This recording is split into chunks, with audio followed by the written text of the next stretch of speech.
So, good morning, everyone. Listen, as you guys know, if you've watched me at all, my name is Kenesha Berry, but I don't stay on long. So, I'm going to do my best to be as clear as possible to share this message with you guys. There's so much to unpack in this. We are teaching a class, my husband and I are teaching a class called Think Your Way to a Better Marriage, which starts on Sunday.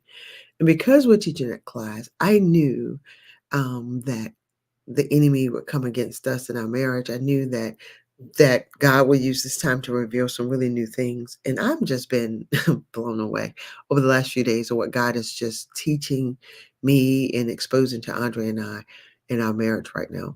That's going to be helpful prayerfully to these couples that we have that have already signed up for the class. But I want to share this with you. Yesterday, I was listening to a podcast that had Ladarius Whitfield. You guys, he is from the Dear Future Wifey podcast. I'm almost feeling like I might need therapy because I would literally love listening to this guy. He was the guest on someone else's podcast on Brandy, um, Steve Harvey's daughter, Brandy.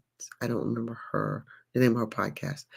But Ladarius said something that really shift the way I think about not marriage, but truth and honesty, right? He talked about when we are transparent, then the relationship can go to a different level. And he says there's the difference between being honest and being transparent. He talked about honesty is if I ask you a question, you tell me the truth. But transparency is sharing with me the thing I don't even know to ask. And I thought, wow, that's powerful. And how often are we honest but not transparent? How often do we only answer the question that's been asked, knowing that our spouse will be affected by so much more information that we're privy to that they're not? So here's what I've learned hearing that. I believe that, I believe that all of life is being decisions that we make are being made from our soul wound or from our emotional need being met, and that being God. Like, I believe that the only way to truly have all of our emotions met is being met through God. When we are moving in life disconnected from God, disconnected from His love, His peace, His joy, then we are usually making decisions from the wound of our souls. And now the soul wound is the thoughts and the beliefs that we have about ourselves that doesn't align with who he says about us. These wounds come because we have been hurt and betrayed in our life. And so we begin to find our identity in the hurt and in the pain instead of in him. And this identity then makes us justify, protect, overcompensate, lie, hide, numb out, because we are trying to avoid the hurt and the pain that the only way God can heal it is that we reveal it. And so I really believe that marriage is that place where we have the greatest opportunity to be exposed to the wounds of our soul. And then the exposure when we choose to do the emotional work, meaning that I choose to look at what did this come to teach me instead of deflecting on what you did to me. Um, that is God's greatest opportunity to heal me and get me in alignment with who He has said I am versus who I believe myself to be because of the things I've experienced in life. Now, this is not easy work. It's not light work. I realize that even as a coach, many times I struggle to um, attract people because my husband says, "Babe, the work you do is so heavy, it's so deep. Most people aren't going to want to do it." But the people who show up, who do the work and really dig in, it's life changing. And even for Andre and Alex, we had this huge awakening. I always believe that there are different levels of the awakening. So, awakening to the first level of awakening is awakening out of the mindset victim that life is happening to me to realize that life is happening for you. And so when you begin to see that, okay, yes, this is happening, I may not like it, may not be what the outcome I want, but what can I learn? Okay, God, how do you want me to grow? What needs to be healed? What needs to be revealed? That's a part of the awakening. Then the other parts, it just comes where now that I'm awake, I am vigilant about seeing and recognizing that maybe what I see isn't what I see, and being willing to trust God and ask questions and get curious about what's happening around me. And so this is the thing that I recently learned, that the soul always know. We call it women's intuition, but I believe if men tune in, they have the same intuition. So the soul always knows when things aren't right or things are off, but we may not have, the mind may not have the language for it. So the soul being our thoughts, our emotions, and our behavior, right? Those three parts. But the thought part, um, may haven't had doesn't have the language to comprehend what the emotions are experiencing. So it can't tell. So the emotions aren't effectively communicating to the mind in a way that is comprehensive to us as a human being. And I know this sounds crazy and complicated, but I'm processing out because I just learned this. And so you guys, if you're listening, you're learning it with me.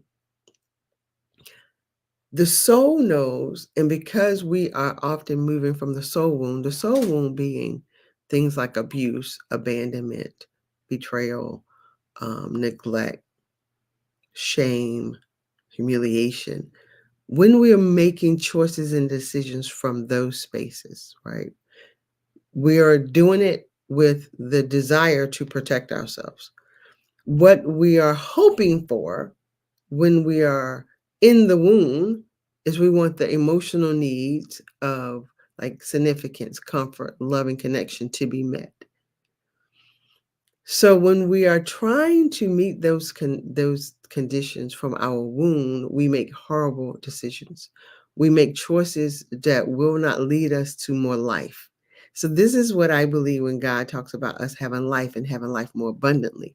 The abundance is because we learn to lean and trust on Him instead of ourselves, because when we are moving in ourselves, we are moving from our wounds.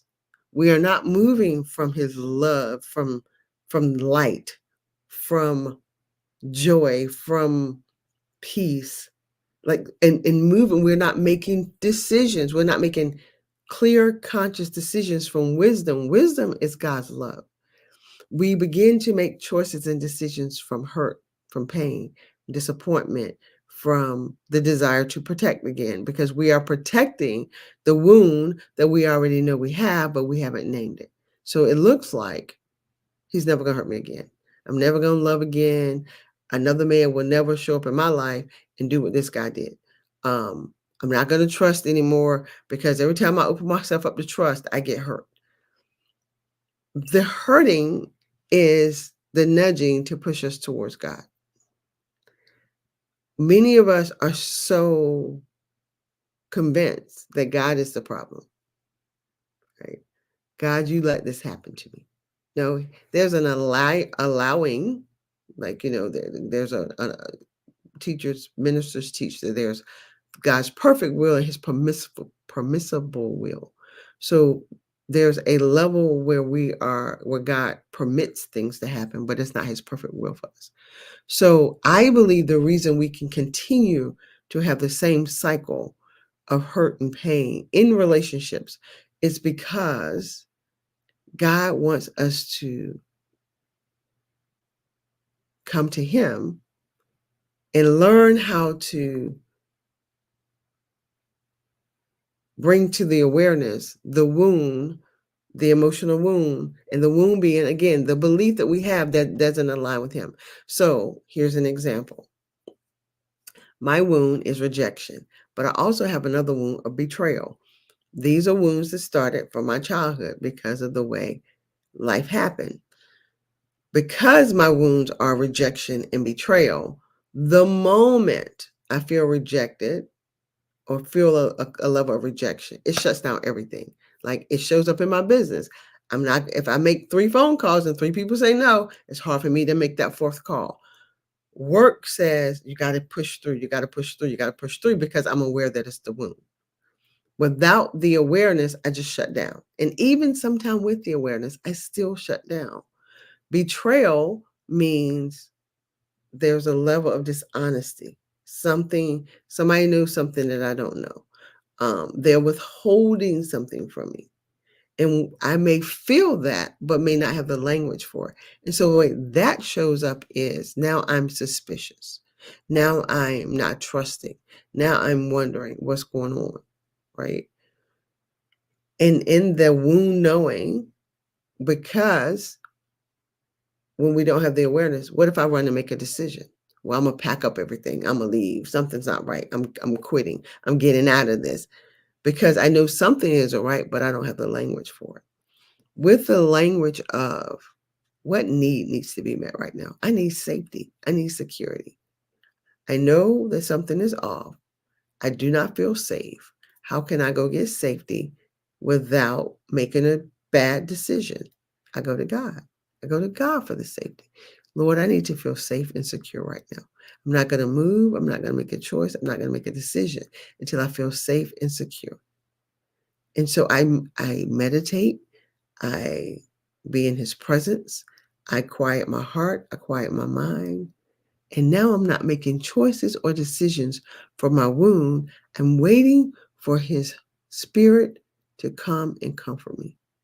And from the comfort, from the peace, from the quietness of my mind, the quietness of my heart, now I can make a choice that's not devastating to my life or to others.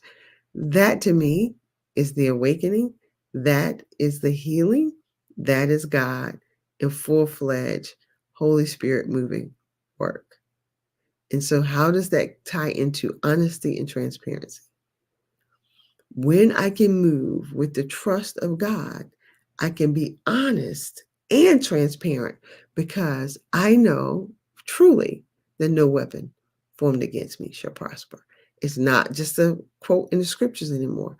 I now can believe and trust that if I have to be transparent and tell the fullness of the situation, not a piece, not the parts that I think is going to keep me safe, but tell it all, then I can rest assured that I'm fully protected and I'm fully covered, and no weapon formed against me shall prosper, and that my marriage will not fall apart, and that my husband won't leave me or won't uh, withhold his love for me because we're moving in full transparency. I hope that blessed you because it certainly has blessed me. Have an amazing day. Do me a favor, like, subscribe, share my videos. Bye-bye.